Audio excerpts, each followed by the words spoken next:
Hi friends, welcome to മൈലാഞ്ചി kitchen. ഇന്ന് നമ്മൾ കാണാൻ പോകുന്ന റെസിപ്പി ഒരു ഉണ്ണിയപ്പത്തിൻ്റെ റെസിപ്പിയാണ്. നമ്മൾ സാധാരണ അരിമാവ് കൊണ്ട് ഉണ്ണിയപ്പം ഉണ്ടാക്കിയിട്ടുണ്ട്. പക്ഷേ ഇത് കുറച്ച് ഡിഫറെൻ്റ് ആയിട്ട് ഗോതമ്പ് മാവ് യൂസ് ചെയ്താണ് ഞാനിവിടെ ഉണ്ടാക്കുന്നത്. അതുപോലെ തന്നെ റോബസ്റ്റ പഴം യൂസ് ചെയ്താണ് ഇത് ഉണ്ടാക്കുന്നത്. വളരെ സോഫ്റ്റാണിത്, കണ്ടോ, പഞ്ഞി പോലെ ആയിരിക്കും.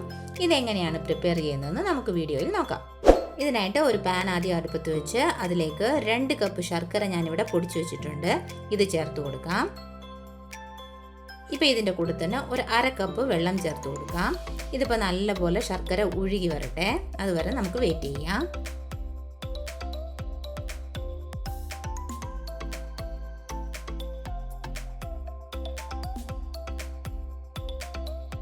ഇപ്പം നമ്മുടെ ശർക്കര ഇവിടെ നല്ലപോലെ തിളച്ച് എല്ലാ ശർക്കരയും ഉരുകിയിട്ടുണ്ട്. ഇപ്പം നമുക്ക് അടുപ്പ് ഓഫ് ചെയ്തിട്ട് ശർക്കര എടുത്ത് മാറ്റി വെക്കാം. ഇപ്പം ഞാനിവിടെ 2 റോബസ്റ്റ പഴമാണ് ഇവിടെ എടുത്തിരിക്കുന്നത്. ഇത് നമുക്ക് ഒരു മിക്സി ജാറിലേക്ക് ചേർത്ത് കൊടുക്കാം.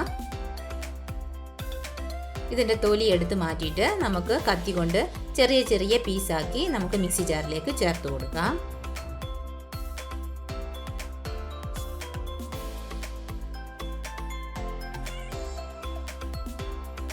ഇപ്പോൾ 2 പഴവും ഞാൻ ഫുള്ളായിട്ട് മിക്സി ജാറിലേക്ക് ചേർത്തിട്ടുണ്ട്.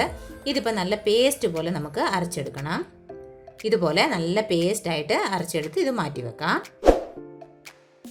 അടുത്തതായിട്ട് 2 കപ്പ് ഗോതമ്പ് മാവ് ഞാനിവിടെ അളന്നെടുത്ത് വെച്ചിട്ടുണ്ട്. ഇപ്പം നമുക്ക് ഉരുക്കിയ ശർക്കര ഇതിലേക്ക് അരിച്ചൊഴിച്ചു കൊടുക്കാം. ഇത് കല്ല് മണ്ണ് ഒക്കെ ഉണ്ടെങ്കിൽ ഇങ്ങനെ അരിച്ചെടുക്കുമ്പോൾ അതെല്ലാം നമുക്ക് ക്ലീൻ ആയിട്ട് കിട്ടും.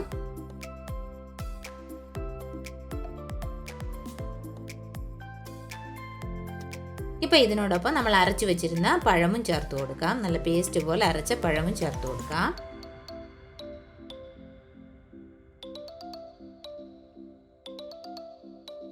ഇതെല്ലാം കൂടെ ചേർത്ത് നല്ലപോലെ കൈ കൊണ്ട് കുഴച്ചെടുക്കണം.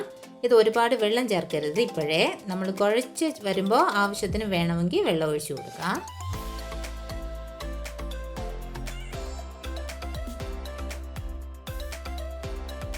ഇപ്പോൾ നമ്മുടെ മാവ്, പഴം അരച്ചത്, ശർക്കര എല്ലാം കൂടെ നല്ലപോലെ കുഴച്ചിട്ടുണ്ട്. ഇപ്പോൾ കുറച്ച് 1 ടേബിൾ സ്പൂൺ, അങ്ങനെ 1 ടേബിൾ സ്പൂണായിട്ട് ഒഴിച്ചു കൊടുക്കണം. ഫസ്റ്റ് ഒത്തിരി വെള്ളം ഒഴിച്ചു കഴിഞ്ഞാൽ വെള്ളമായി പോകും.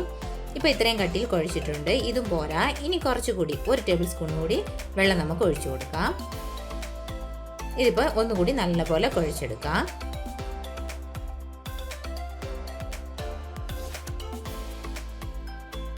ഇത്രയും കട്ടിയിൽ കുഴച്ചെടുത്താൽ മതി.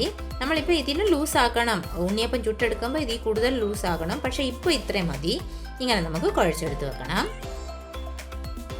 അടുത്തതായിട്ട് ഇതിനകത്തേക്ക് ഒരു 1/2 ടീസ്പൂണിന് ഏലക്ക പൊടിച്ചത് ചേർത്ത് കൊടുക്കണം. അതിൻ്റെ കൂടെ 1 ടേബിൾ സ്പൂണ് എള്ള്, കറുത്ത എള്ള് നല്ലപോലെ കഴുകി വൃത്തിയാക്കി ചേർത്ത് കൊടുക്കാം. ഇതിനോടൊപ്പം ഒരു 1.5 ടേബിൾ സ്പൂൺ നെയ്യ് ചേർത്ത് കൊടുക്കാം. ഇത് നല്ലൊരു മണം കൊടുക്കും. ഈ നെയ്യും കൂടി ചേർത്ത് നല്ലപോലെ മിക്സ് ചെയ്ത് വെക്കാം.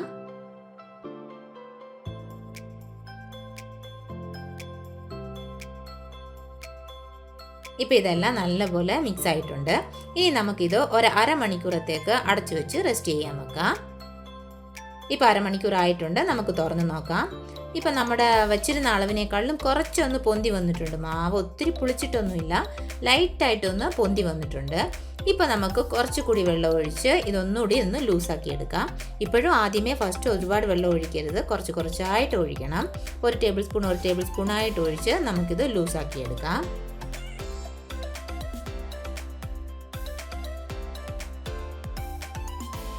ഈ പരുവത്തിൽ നമ്മൾ ഇത് കലക്കിയെടുക്കണം. ഇപ്പോൾ നമ്മുടെ മാവ് ഇവിടെ റെഡി ആയിട്ടുണ്ട്. നമുക്ക് ഉണ്ണിയപ്പം ഉണ്ടാക്കാൻ തുടങ്ങാം. ഉണ്ണിയപ്പത്തിൻ്റെ ചട്ടി ഒന്ന് അടുപ്പത്ത് വെച്ച് ചൂടാക്കാൻ വെക്കാം. അതിലേക്ക് വെളിച്ചെണ്ണ ഒഴിച്ചു കൊടുക്കാം. വെളിച്ചെണ്ണയാണ് നല്ല ടേസ്റ്റ് കൊടുക്കുന്നത്. വെളിച്ചെണ്ണ ഇഷ്ടമല്ലാത്തവർ വേറെ ഗോൾഡ് വിന്നർ അങ്ങനെയുള്ളതൊക്കെ യൂസ് ചെയ്യാം. ഇപ്പോൾ ഞാൻ വെളിച്ചെണ്ണയാണ് യൂസ് ചെയ്യുന്നത്. ഇതിൻ്റെ 1/4 ഭാഗം വെളിച്ചെണ്ണ ഒഴിച്ചു കൊടുക്കണം. നമ്മൾ ആദ്യം ഒഴിക്കുന്ന ആ എണ്ണ തന്നെയാണ് ലാസ്റ്റ് വരെ ഉണ്ടാക്കുന്നത്. അതുകൊണ്ട് പേടിക്കേണ്ട, ഒരുപാട് എണ്ണയൊന്നും ആകില്ല.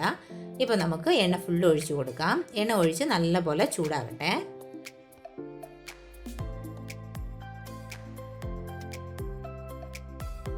ഇപ്പോൾ എണ്ണ ചൂടായിട്ടുണ്ട്. നമുക്കിപ്പോൾ കുറച്ച് മാവ് ഒഴിച്ചു കൊടുക്കാം. ഒരു ചെറിയ സ്പൂൺ ഉപയോഗിച്ച് ഒഴിക്കണം. ഒരുപാട് മാവ് ഒഴിക്കരുത്. ഇതിൻ്റെ ഓരോ കുഴിയിലായിട്ട് കുറച്ച് മാവായിട്ട് ഒഴിച്ചു കൊടുക്കാം.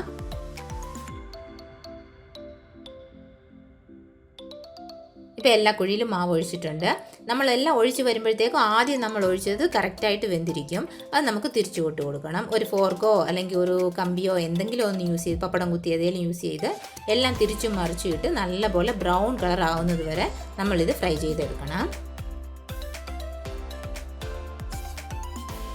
ഇപ്പോൾ നമ്മുടെ ഉണ്ണിയപ്പം ഇവിടെ നല്ല ബ്രൗൺ കളറായി നല്ലപോലെ ഫ്രൈ ആയിട്ടുണ്ട്. മതി, ഇത്രയും വെന്താൽ മതി. നല്ലപോലെ ഫ്രൈ ആയിട്ടുണ്ട്. നമുക്ക് എണ്ണയിൽ നിന്ന് എടുത്തു മാറ്റാം.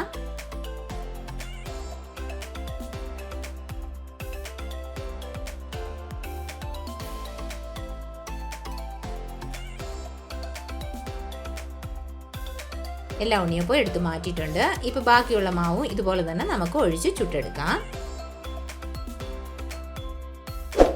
നമ്മുടെ സോഫ്റ്റായ ടേസ്റ്റിയായ ഉണ്ണിയപ്പം ഇവിടെ റെഡി ആയിട്ടുണ്ട്.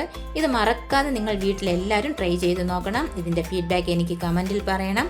ഈ റെസിപ്പി ഇഷ്ടപ്പെട്ടെങ്കിൽ ഈ വീഡിയോ ലൈക്ക് ചെയ്യണം, ഷെയർ ചെയ്യണം. ഈ ചാനൽ സബ്സ്ക്രൈബ് ചെയ്യാനും മറക്കരുത്. അടുത്തുള്ള ബെൽ സിമ്പലും ക്ലിക്ക് ചെയ്യാനും മറക്കരുത്. Thank you for watching.